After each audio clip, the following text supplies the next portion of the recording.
राज्यपाल के द्वारा उनका अभिनंदन। माननीय बहुत ही सम्मानित मुख्य अतिथि के रूप में आना हम सब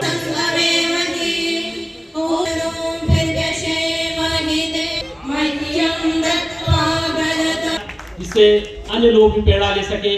कार्यक्रम में पूरे समर्पण के साथ करने वाले इस कार्यक्रम को पूरी धर्मनगरी कुरुक्षेत्र में 1 फरवरी से 12 फरवरी तक आयोजित हो रहे चतुर्वेद पारायण महायज्ञ में आज पंजाब के महामहिम राज्यपाल शिरकत करने पहुंचे। इस दौरान आयोजित कार्यक्रम में पंजाब के महामहिम राज्यपाल गुलाब चंद कटारिया ने कहा कि वेद पूरे संसार को ज्ञान का रास्ता दिखाते हैं। हमें महर्षि दयानंद सरस्वती जी के आह्वान को याद करते हुए वेदों की ओर लौटना होगा और उस ज्ञान की ज्योति से लाभ लेना होगा।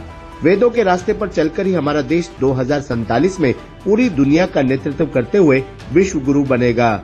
महामहिम राज्यपाल आज कुरुक्षेत्र ब्रह्मसरोवर के योग भवन प्रांगण में वेद विद्या शोध संस्थान के तत्वावधान में महर्षि दयानंद सरस्वती की द्वितीय जन्म शताब्दी वर्ष समारोह के समापन सत्यार्थ प्रकाश के लेखन के 150 वर्ष पूरे होने व आर्य समाज की स्थापना के 150 वर्ष पूरे होने पर आयोजित कार्यक्रम में बतौर मुख्य अतिथि शामिल होकर लोगों को संबोधित कर रहे थे।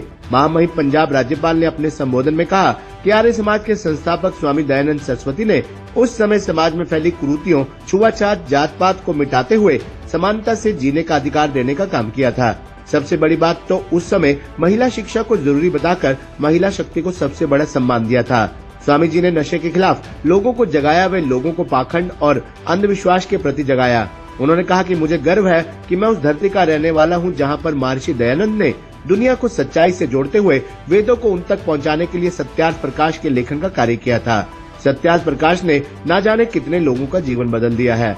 महामहिम राज्यपाल गुलाब चंद कटारिया ने कहा कि वेद मानव कल्याण का साधन है, हमें वेदों की ओर लौटना होगा। उन्होंने कार्यक्रम के संयोजक स्वामी संपूर्णानंद को बधाई देते हुए कहा कि स्वामी जी ने जिस धरती से पूरी दुनिया को गीता का ज्ञान मिला था, उस धरती पर चारों वेदों का लगातार 12 दिनों तक सूर्योदय से सूर्यास्त तक यज्ञ आयोजित कर पूरी दुनिया से विद्वानों, संतों, आर्य समाज से जुड़े लोगों का कुरुक्षेत्र की पावन धरा पर जमावड़ा लगाकर महर्षि दयानंद सरस्वती के विचारों व उनके चिंतन को सही मायने में पूरी दुनिया तक पहुंचाने का पुण्य का कार्य किया है।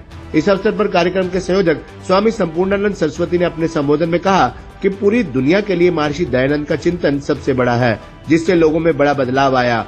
महर्षि दयानंद सरस्वती हरियाणा की धरा पर अम्बाला रेलवे स्टेशन में रेवाड़ी में आए थे। रेवाड़ी में महर्षि ने सबसे पहली गौशाला खुलवाई थी। मात्र 2 जगह आने के बाद से ही पूरे हरियाणा में उनके विचारों की गूंज थी। अब उनका प्रयास है कि कुरुक्षेत्र की धरा से महर्षि स्वामी दयानंद सरस्वती जी के विचार पूरी दुनिया तक जाएं। इस अवसर पर आयोजन कमेटी ने महामहिम राज्यपाल को स्मृति चिन्ह व गायत्री पट्टिका से सम्मानित किया। आयोजन कमेटी ने देश व विदेश में आर्य समाज का बढ़ चढ़ कर प्रचार करने वाले कुछ लोगों का माननीय राज्यपाल के हाथों से सम्मान भी करवाया।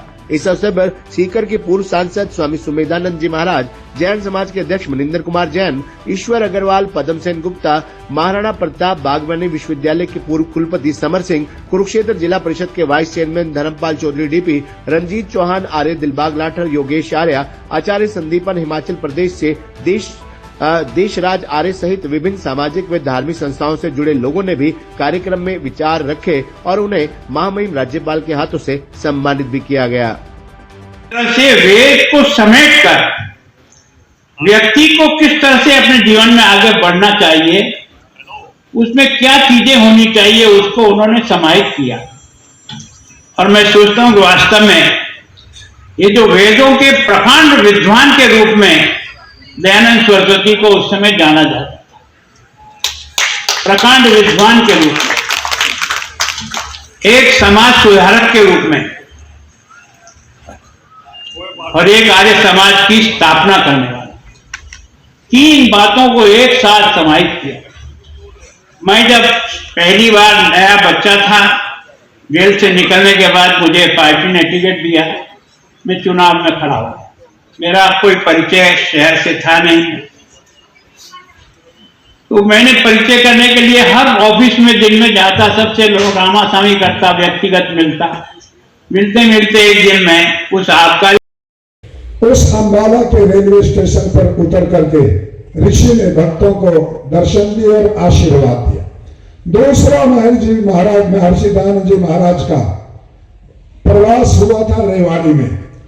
महाराजा युधिष्ठिर योगेश्वर कृष्ण जी महाराज के परंपरा के राजा, राव तुलाराम जैसे योद्धाओं के परंपरा के राजा, युधिष्ठिर वहां उस समय राजा थे। ऋषि का प्रवास था, प्रवचन होते थे। अंत में एक दिन अपनी पत्नी सहित राजा बोले, महाराज श्री, आप मेरे राज्य को पवित्र करने वाले इस युग के अंतिम ऋषि हैं। पता नहीं आपके बाद में कोई ऐसा ऋषि आएगा कि नहीं आएगा, मेरे लिए सेवा बताओ। ऋषि ने यह नहीं कहा मेरा आश्रम सोने का बना दो, ऋषि ने यह नहीं कहा मुझे सोने के सिंगों से मंडी हुई गाय दे दो, ऋषि ने यह नहीं कहा कि मुझे सोने का रथ दे दो। ऋषि ने कहा, राजन, आज देश में गरीब, विधवा, अनाथ और गौ माता करहा रही है।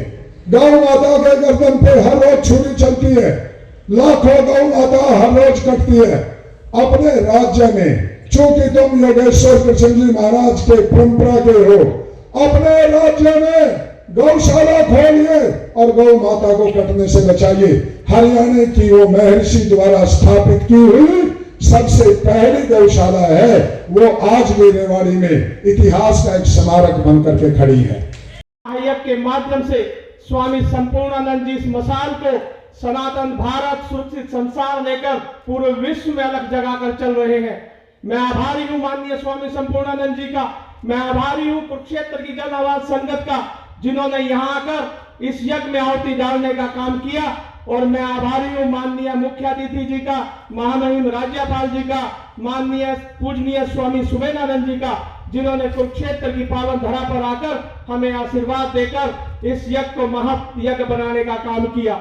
आदरणीय बुजुर्गों, साथियों, हम कर्म के इस क्षेत्र में, धर्म के इस क्षेत्र में अपनी नैतिक जिम्मेवारी को समझते हुए ये सनातन की अलग को लेकर समाज को जागृत करने का काम करेंगे, अपने दायित्व का निर्वहन करने का काम करेंगे।